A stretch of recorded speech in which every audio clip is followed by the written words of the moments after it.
Those Darn Squirrels by Adam Rubin, illustrated by Daniel Salmieri.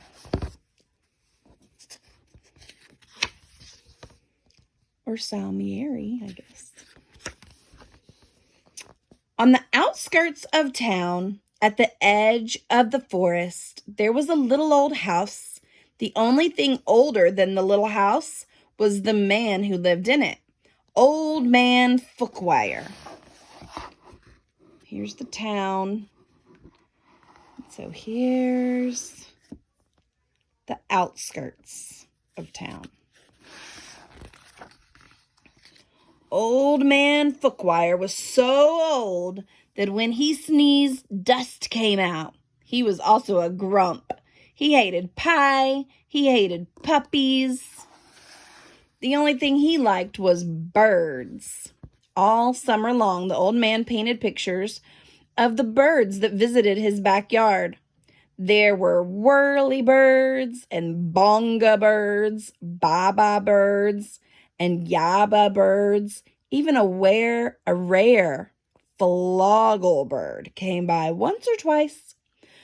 Fookwire's paintings weren't very good, but the birds never said anything. When the air turned crisp and the leaves began to change color, the old man grew sad.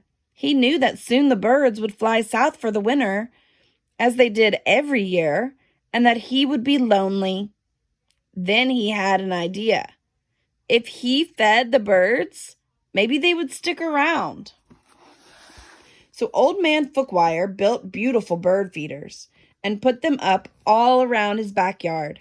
He filled the feeders with delicious seeds and berries, and soon birds came from all over the forest just to eat in the old man's yard.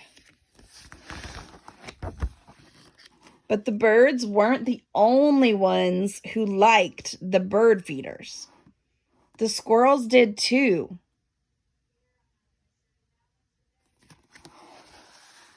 Not many people know this, but squirrels are the cleverest of all the woodland creatures. In fact, they're fuzzy little geniuses. They can make a house out of a tree, a bed out of a bunch of leaves, and a box kite out of twigs, dirt, and squirrel spit. They are also excellent at math. Winter was fast approaching, and the squirrels needed to gather as much food as they could to get ready. So they decided to take some of the bird food. The birds were not happy. Neither was Old Man Fookwire. When he discovered what had happened, he shook his old man fist and yelled, "Those darn squirrels!"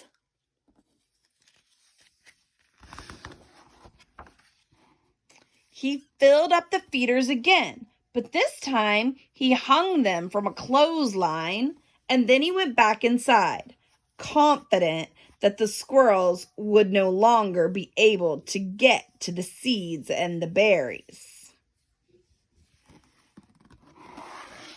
But the squirrels were determined.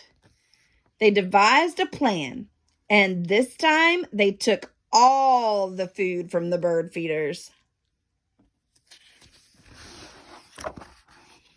The birds were furious. "Honk, honk, honk," yelled the bonga bird. "Those darn squirrels!" yelled Old Man Fookwire. "Yum," said the squirrels.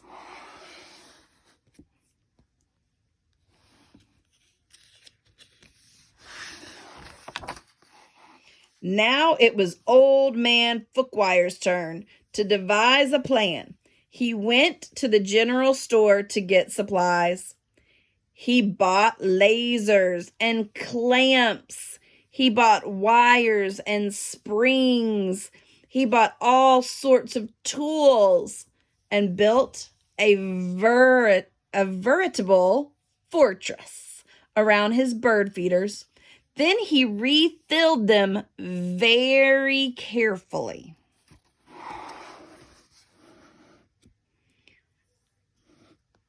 Na, na, na, na, na, na, na, snorted the floggle bird.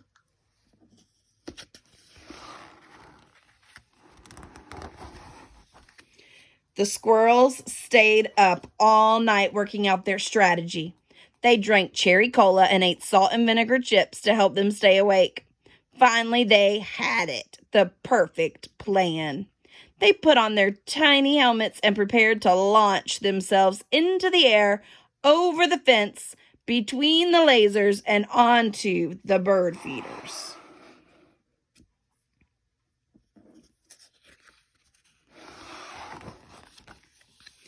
The first squirrel misfired and hit a tree. The second squirrel went too high and landed in a bucket.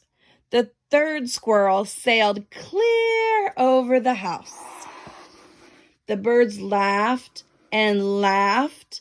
They each had one last delicious mouthful of seeds and berries from the old man's feeders. Then they flew south for the winter, just as they did every year. "Thibits," said the floggle bird. After the birds left, Old Man Fookwire was lonely, just as he was every year. He fixed himself some cottage cheese and pepper, his favorite snack. But he was still lonely. When he looked out the window, the squirrels could tell that he wasn't happy. "Go away," shouted the old man. "I don't like you squirrels."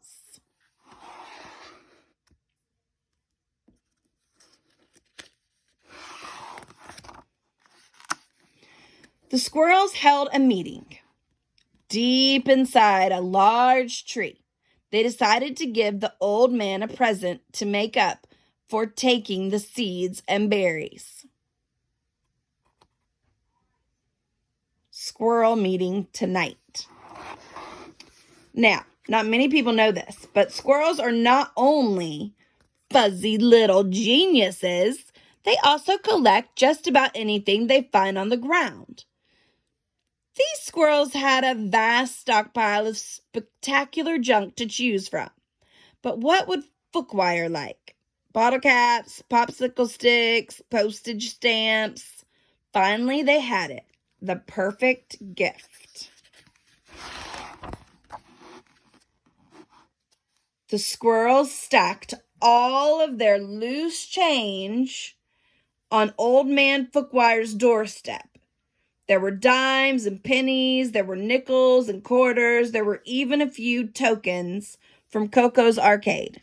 It all added up to $47.36, plus a few rounds of skee-ball. "Maybe you squirrels aren't so bad," Fookwire said when he found the coins, "but I still like birds better." This gave the squirrels another idea. They raided their junk collection again and got to work. When Old Man Fookwire woke up the next morning, he was amazed to see that the birds had returned. But wait, those things weren't birds. They were squirrels in disguise. "Great googly moogly," said Old Man Fookwire. "This will make quite a painting." He ran outside and took down the lasers and the wires and the spring-loaded trapeze. He turned all the bird feeders into squirrel feeders. Then he painted till his brush ran out of bristles.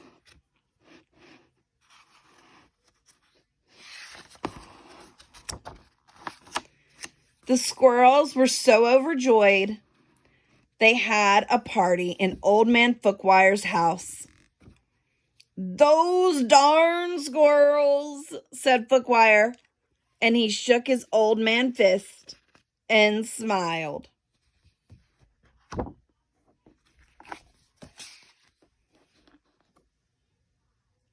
Those Darn Squirrels by Adam Rubin.